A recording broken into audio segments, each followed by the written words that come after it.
Hi friends, welcome back to Mahatej. ఈరోజు మన వీడియోలో కారపు బూందీని లేదా మిక్చర్ని ఇంట్లో మనం ఎలా ఈజీగా తయారు చేసుకోవాలో చూపిస్తున్నాను. బూందీ కోసం ముందుగా ఒక బేషన్ తీసుకొని అందులోకి 2 గ్లాసుల శనగపిండిని, ఒక అర గ్లాసు బియ్యం పిండిని వేసుకొని పిండంతా బాగా కలుపుకొని జల్లించుకోవాలి. ఈ జల్లించినటువంటి పిండిలో 1 స్పూన్ సోడా ఉప్పు, ఒక 1/2 టేబుల్ స్పూన్ ఉప్పు వేసుకొని కొంచెం కొంచెంగా నీళ్లు పోసుకుంటూ కలుపుకోవాలి. ఈ పిండి మరీ లూజ్గా ఉండకూడదు, చిక్కగా కూడా ఉండకూడదు. ఈ పిండి ఉండలు లేకుండా ఉండే విధంగా కలుపుకోవాలి. ఇప్పుడు బాండీ గిన్నెలోకి నూనె వేసుకొని నూనె వేడెక్కిన తర్వాత బూందీ గంటలో కొంచెం కొంచెంగా పిండి వేసుకుంటూ మునివిరేళ్లతోటి కొంచెం కొంచెంగా ఒకే విధమైన రౌండ్ షేప్లో తిప్పాలి.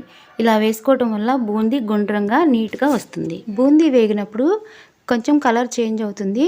మనం చేత్తో పట్టుకుని చూసినప్పుడు క్రిస్పీగా ఉంటుంది. అప్పుడు మాత్రమే బూందీ వేగిందని అర్థమవుతుంది.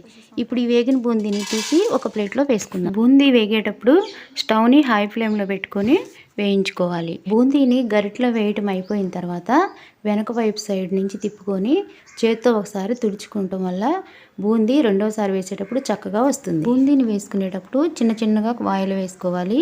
పెద్దగా ఎక్కువ వాయి వేసుకుంటే బూందీ ఒకదాని మీద ఒకటి పడి శుద్ధలుగా వస్తాయి. ఈ ప్రాసెస్లోనే పిండి అంతా బూందీని రెడీ చేసుకోవాలి. బూందీ వేయటం అంతా అయిపోయిందండి. నేను లడ్డు కోసం కూడా ముందుగానే బూందీని పెట్టుకున్నాను.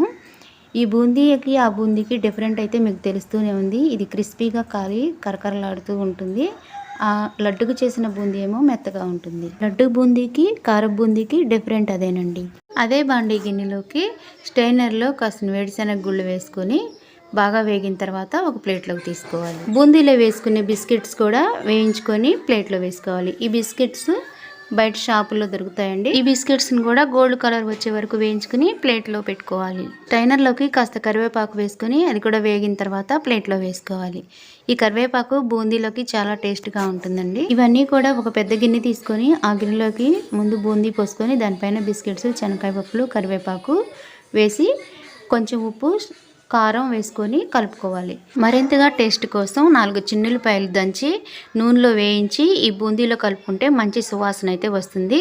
ఇంట్రెస్ట్ లేని వాళ్ళు దీన్ని స్కిప్ చేసుకోవచ్చు. ఇవన్నీ బాగా కలుపుకొని ఒక మంచి డబ్బాలో స్టోర్ చేసుకోవాలి. ఇంతేనండి, బూందీ చాలా ఈజీగా, క్రిస్పీగా, టేస్టీగా మనం ఇంట్లోనే తయారు చేసుకోవచ్చు. ఎప్పుడు కావాలంటే అప్పుడు మనం ఇంట్లోనే చేసుకోవచ్చు. మీకు ఈ వీడియో నచ్చినట్లయితే లైక్ చేయండి, షేర్ చేయండి, సబ్స్క్రైబ్ చేయండి. Thank you friends.